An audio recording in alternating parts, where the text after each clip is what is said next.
당신의 생활에 과학한 숟갈 햇반입니다. 영화 아바타, 매트릭스, 퍼시픽 림, 트랜센데스 이들 영화의 공통점을 알고 계신가요? 바로 인간의 뇌와 기계가 연결돼서 인간이 자신의 능력보다 뛰어난 초능력을 발휘하게 되는 영화입니다.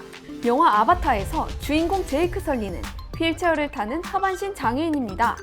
그런데 기계와 연결이 되면 달라집니다. 판도라 행성과 나비족을 지키는 전사가 됩니다. I see you. 그들은 이상한 언어로 연애를 하고 우리는 그 꼴을 보았죠. I saw you. 영화 트랜센던스에서는 적의 공격으로 죽음을 맞이하게 된 박사가 죽기 직전 자신의 뇌를 기계에 업로드합니다. 마인드 업로딩이라고 하죠. 처음 이 설정은 좋았으나 갈수록 영화가 세상과 초월하고 우리의 뇌를 초월하면서 어지러워졌습니다. 이런 일은 아직은 현실화되기 어렵습니다. 하지만 뇌와 기계가 서로 연결돼서 우리의 뇌로 기계를 조정할 수 있다면 언어마비 장애인이 의사소통하는 일이나 신체 장애인이 기계로 된 몸을 움직일 수 있으므로 아주 유용한 기술이 될 것입니다. 뇌와 기계가 연결되는 일은 아직은 먼 나라의 얘기일까요? 얼마 전 일론 머스크가 자신이 투자한 회사의 성과를 발표했는데요. 뇌와 기계의 연결, 즉 BMI가 관심을 받고 있습니다.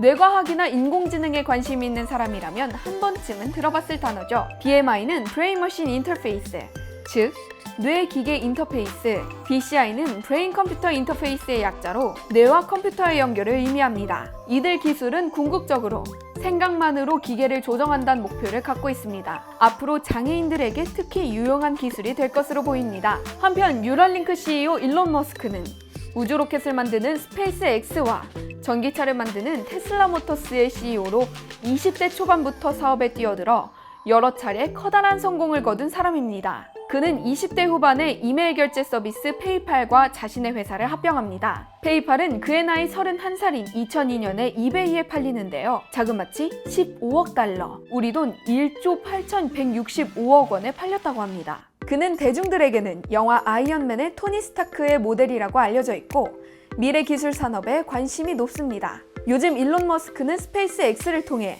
로켓과 화성 이주 사업에 관심이 높고 초고속 지하터널 구축 사업, 인공지능 연구, 그리고 뉴럴링크 사업을 하고 있습니다. 앞으로는 수직 이착륙 전기 비행기 사업을 고민하고 있다고 합니다. 이 모든 일들이 현실화될지 궁금하네요. 또한 AI가 인간의 미래를 위협할 거라는 취지의 인터뷰를 자주 하고 가끔은 어이없는 실험도 합니다. 최근에 그의 언행에 실망한 사람들이 많죠. 뉴럴링크는 일론 머스크가 2017년부터 투자한 AI 스타트업 회사입니다. 그동안 도대체 무슨 일을 하는지 베일에 가려져 있다가 얼마 전 마침내 드러났습니다. 머스크는 원숭이를 대상으로 실험한 결과를 발표합니다. 뇌에다 아주 얇은 실을 삽입했더니 원숭이가 컴퓨터를 조정하더란 얘기입니다. 이번 발표에서 그는 실이 아주 얇다는 것을 강조하고 있습니다. 머리카락 두께의 4분의 1밖에 안 된다고 하네요. 왜 그렇게 얇은 것을 강조하고 있을까요? 바로 뉴럴링크가 침습형 BMI이기 때문입니다. BMI나 BCI는 두 가지 형태가 있습니다. 침습형과 비침습형.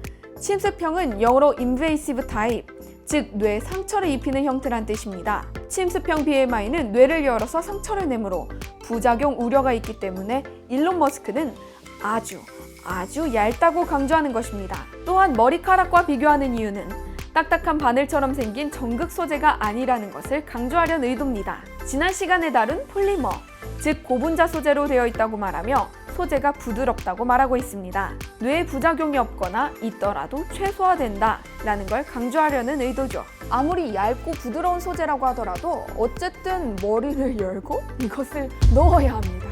그래서 침습형 뇌 실험은 환자가 아닌 일반인 대상 실험에 대해서는 엄격히 제한하고 있습니다. 하지만 놀랍게도 이미 BMI 기술은 상용화되어 있습니다. 파킨슨병이나 만성통증 등을 앓고 계신 분에게는 뇌신부 자극술이 활발히 진행되고 있습니다. 뇌신부 자극술은 뇌조율기라 불리는 의료장치를 뇌 안에 이식하는 것입니다. 보통 1.4cm의 구멍을 뚫어 전극을 넣는다고 합니다. 병 자체를 완치하는 것은 아니지만 이를 통해 운동 기능을 조절하고 있습니다. 원치 않는 손떨림이나 몸이 말을 듣지 않는 현상 등의 효과가 좋다고 합니다. 우리나라에도 꽤 많은 분들이 이 수술을 받았고 전 세계적으로도 약 14만 명이 이 수술을 받았다고 추산하고 있습니다. 파킨슨병과 강박장애 등 환자에게는 FDA에서 승인하고 있는 수술이기도 합니다. 하지만 큰 부작용이 있을 수 있어서 주의를 요하는 수술이기도 합니다. 이와 같은 방식을 뇌 임플란트 수술이라고 합니다. 임플란트는 영어로 심다 또는 심는 물질을 말하죠. 치과 가면 쉽게 보실 수 있죠? 임플란트. 이 임플란트로 씹는 기능을 조절하는 것처럼 뇌 임플란트로 뇌 기능을 보완하는 것입니다. 보통 전극을 넣고 있습니다. 뇌 임플란트는 1998년 미국 에머리대 필립 케네디 교수 연구팀이 처음 성공했습니다. 전신마비 환자의 머리에 전극을 삽입해 간단한 단어를 입력하도록 했습니다. 이후에도 주로 사지마비 환자들을 대상으로 뇌 임플란트 수술이 실행되어 왔습니다. 2012년에는 피츠버그대 앤드류 스왈츠 교수가 생각만으로 로봇팔을 움직이는 실험에 성공했습니다. 수년간 전신이 마비돼 꼼짝할 수 없었던 환자가 머리에 칩을 이식해 로봇과 연결한 후 생각만으로 로봇팔을 움직여 초콜릿을 집은 것입니다. 이 환자는 16년 만에 스스로 생각한 대로 먹었다고 합니다. 하지만 뇌의 어떤 부위에 또 어떤 형태의 전극을 삽입하고 뇌 신호가 어떤 의미인지를 해독하는데 어려움을 겪고 있습니다. 게다가 아직은 일반인 대상 실험은 거의 불가능합니다. 발전 속도가 더딜 수밖에 없겠죠? 한편 비침습형으로 성과를 낸 연구팀이 국내에 있습니다. 한양대 임창환 교수가 올해 2월 완전 감금 증후군 환자와 대화하는 기술을 개발했습니다. 완전 감금 증후군은 의식이 어느 정도 남아있으나 신체 근육을 전혀 사용할 수 없는 증상을 의미하며 외부와의 의사소통이 완전히 단절됩니다. 연구팀은 BCI 기술 시스템을 이용하여 완전 감금 증후군을 앓고 있는 여성 환자의 뇌파를 분석해서 87.5%의 정확도로 환자의 의도를 파악했다고 합니다. 손을 움직이는 상상을 하는 경우와 간단한 암산을 하는 경우, 뇌파가 서로 다르다는 것에 착안해 뇌파를 분석했다고 합니다. 하지만 비침습형은 뇌파를 통해 파악해야 하므로 보통은 침습형에 비해 정확도가 떨어진다고 여겨지고 있습니다. BMI의 침습형, 비침습형 모두 아직은 갈 길이 먼 것 같네요. 한편 일론 머스크는 이런 말을 했습니다. 내 목표는 Symbiosis with Artificial Intelligence다. 즉 AI와 공생이다. 과학계에서 공생 하면 저는 세포내 공생설 린 마굴리스가 떠오릅니다. 일론 머스크가 공생이란 말을 쓰니 굉장히 낯설게 들립니다.